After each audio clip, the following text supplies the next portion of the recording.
Voilà, mesdames, messieurs, encore bonjour au micro, Jacques Roger, j'espère que vous portez très bien. De toujours dans notre formé et de donner le maximum d'informations par rapport à ce que nous pensons de la gestion donc, de M. Ouattara, de son régime et surtout même de l'opposition ivoirienne. Nous allons toujours parler donc de la sur le plan, voilà, revenir un peu sur le plan encore économique, là, qui fait couler beaucoup d'encre du salive. Je crois que j'ai fait des séries de vidéos qui ont été diversement appréciées. Certaines personnes se posent la question de l'opportunité de certaines de ces vidéos. D'autres vont jusqu'à m'accuser d'être un peu un Camerounais, comme si vous étiez Camerounais, vous n'avez pas, vous ne pouvez pas certainement dire la vérité. Je crois que les gens font tellement d'amalgames, tellement désenvolés. C'est bien. Je suis ivoirien bon teint, ivoirien, c'est clair. Ils vont aux États-Unis d'Amérique et puis voilà. On peut avoir la double nationalité, ça c'est pas la chose la plus importante. On parlait surtout sur le plan économique.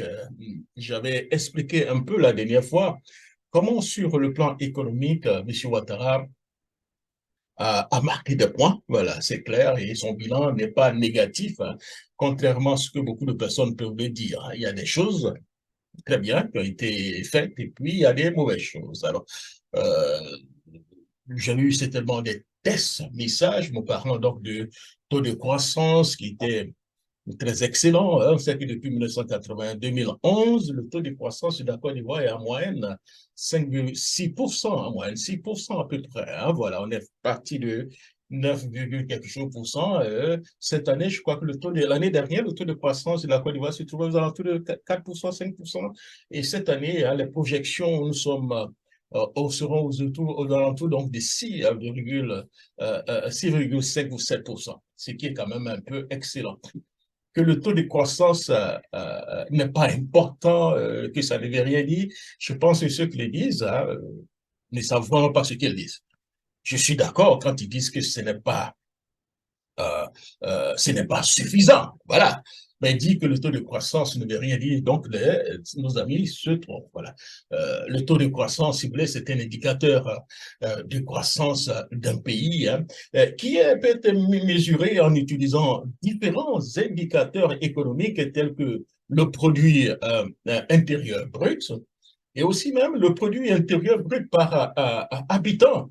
Voilà, et ces éléments qui rentrent dans la détermination de taux de croissance sont des éléments suivants. Alors, je vais certainement les énumérer et en parler, et vous allez voir que c'est assez important de parler de taux de croissance.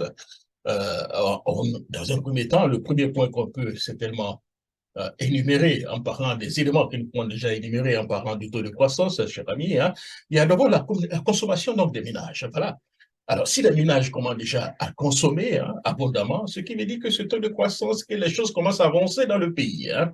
Voilà. Donc, cela comprend les dépenses des biens et des services et pour les ménages, hein, qui peut être influencé, cher ami, donc par les facteurs tels que le niveau de revenus hein, et la confiance donc, des consommateurs. Donc, vous voyez que si vous êtes dans un pays que les gens commencent à dépenser, commencent à acheter des biens et des services, ce qui veut dire que non seulement ils ont un peu confiance à l'économie, et ensuite ils se disent que voilà, bon, on peut dire qu'ils ont un peu d'argent. Parce que si vous n'avez pas d'argent, vous ne pouvez pas simplement dépenser. Ou bien quelque chose qui est en train de bouger donc, dans le pays. Ensuite, le deuxième indicateur que nous pouvons certainement en parler et mettre sur la table, c'est des investissements donc des entreprises. C'est aussi clair. Donc, les investissements donc, en capital, en machines et en équipement, ainsi que les investissements donc, en recherche et développement peuvent tout cela stimuler, si vous voulez, la croissance donc, d'un pays. Donc, vous voyez que si les entreprises commencent déjà à investir, voilà, en équipement, voilà, vous comprenez, hein, à investir en achetant, si vous voulez, à investir au niveau donc, du capital, augmenter donc le capital de leur entreprise, acheter donc des machines, des équipements. Voilà, tout ça contribue au taux de croissance. Ça peut donc faire monter le taux de croissance, ce qui veut dire que les choses commencent à bouger. Parce que vous avez une entreprise, hein, si vous n'avez pas d'argent, vous n'avez pas suffisamment donc, de finances, vous ne pouvez pas directement commencer à investir au niveau donc, du capital et acheter hein, des biens, des machines et tout ça. Si vous commencez à le faire, c'est que les choses commencent tellement à évoluer un peu donc, dans votre entreprise. Ensuite, le troisième indicateur que nous allons parler, c'est donc les dépenses de gouvernement. On peut dire les dépenses gouvernementales. Quand vous voyez que le gouvernement commence à dépenser, c'est qu'ils ont un peu d'argent, vous comprenez? S'ils ont un peu d'argent, c'est qu'ils ont eu ça quelque part. Voilà, donc c'est aussi clair que ça. Donc les dépenses publiques peuvent inclure donc les dépenses au niveau donc, des infrastructures, hein, certainement, au niveau de l'éducation, de la santé, de la défense, peuvent aussi avoir l'impact sur le taux de croissance. Alors, le quatrième indicateur que nous allons mentionner, hein, cher ami, c'est surtout le commerce extérieur. Voilà, le commerce extérieur, c'est donc, si vous voulez, donc les exportations et les importations peuvent effectuer, hein, peuvent, je voulais dire, affecter, voilà, la croissance économique en stimulant ou en freinant, cher ami, les activités commerciales.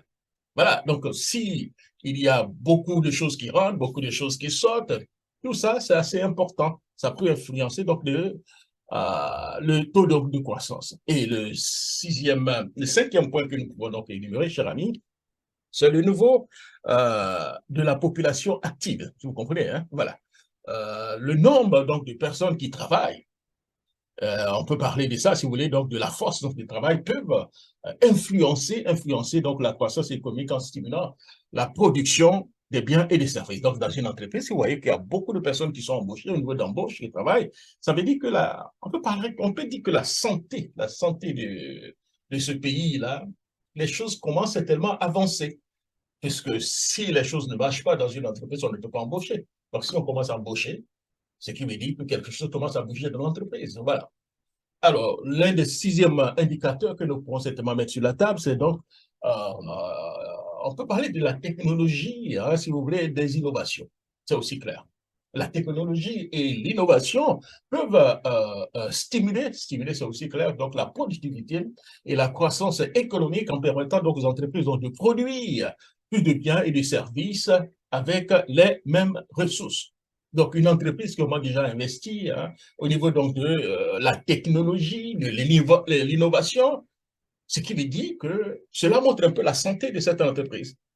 Et s'il y a beaucoup d'entreprises qui commencent à innover hein, et qui s'orientent vers la technologie, cela peut impacter positivement la croissance d'un pays. Alors, le septième point que nous pouvons certainement mettre en place, c'est donc le taux d'intérêt. Donc, les taux d'intérêt peuvent influencer la croissance économique en affectant, si vous voulez, cher ami, le coût de l'emprunt et donc les décisions d'investissement. C'est aussi clair. Alors, donc, si le taux d'intérêt est vraiment élevé, donc dans un pays, vous voyez qu'en réalité, il y a beaucoup de personnes qui ne vont pas du tout emprunter. Très souvent, les entreprises empruntent et ils investissent. Ou bien des ménages empruntent et puis voilà, ils dépensent tout cela. Et ça a l'impact sur le taux de croissance donc, dans un pays. Et l'un des derniers éléments que nous pouvons certainement énumérer, c'est donc la stabilité économique et politique. Les éléments politiques et économiques, c'est clair, peuvent avoir de l'impact voilà, sur la confiance donc, des consommateurs, des entreprises, des investisseurs, c'est aussi clair. Donc, un pays qui est assez stable, les choses peuvent avancer. C'est pourquoi le plus souvent, les gens vous disent que l'argent n'aime pas donc le bruit. Donc, vous voyez, en parlant donc de tout ça, le taux de croissance de la Côte d'Ivoire qui depuis 1991 avance est positif. Cela est une très bonne chose pour la Côte d'Ivoire. Mais là, je suis d'accord avec beaucoup de personnes pour dire, mais on met trop l'accent sur le taux de croissance, mais en réalité, cela n'affecte pas trop les ménages, n'affecte pas trop la population. Alors, est-ce que c'est seulement suffisant? Alors, ce n'est pas suffisant, je suis parfaitement d'accord avec ce qu'ils disent. Hein. D'ailleurs, au niveau des Nations Unies ou bien du PNUD, hein, ils ont inventé, si vous voulez, hein, une autre mesure hein, voilà, qui peut nous permettre donc de l'utiliser pour accompagner donc, le taux de croissance. C'est surtout l'indice du développement humain, voilà, qu'on appelait donc le IDH.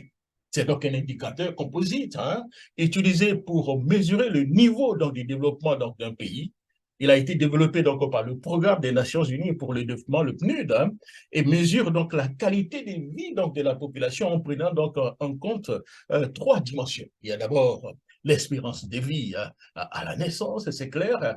Ensuite, le niveau d'instruction donc, de la population et le revenu donc, par habitant. Et ça peut réellement affecter. Alors, si vous voyez dans un pays qu'il y a une espérance de vie qui est assez élevée, le niveau d'instruction est assez élevé, hein, et le revenu par habitant est assez élevé, vous voyez que cela montre réellement la santé de ce pays. Voilà, c'est clair. Donc, autant le taux de croissance est assez important, mais l'indice de développement humain est aussi beaucoup plus important pour mesurer, voilà, la santé, en guillemets, donc, des habitants donc, de ce pays. Donc, chers amis, au niveau donc de la Côte d'Ivoire, le taux de croissance est relativement élevé, mais au niveau donc l'indice de développement humain reste encore faible. Donc, on peut le dire qu'il y a beaucoup encore à faire.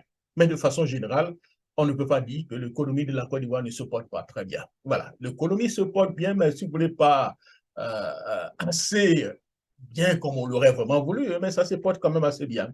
Donc voilà un peu le petit point que je voulais certainement faire par rapport au taux donc, de croissance que certaines personnes disent malheureusement, ce n'est pas du tout important. Je pense que les gens se trompent.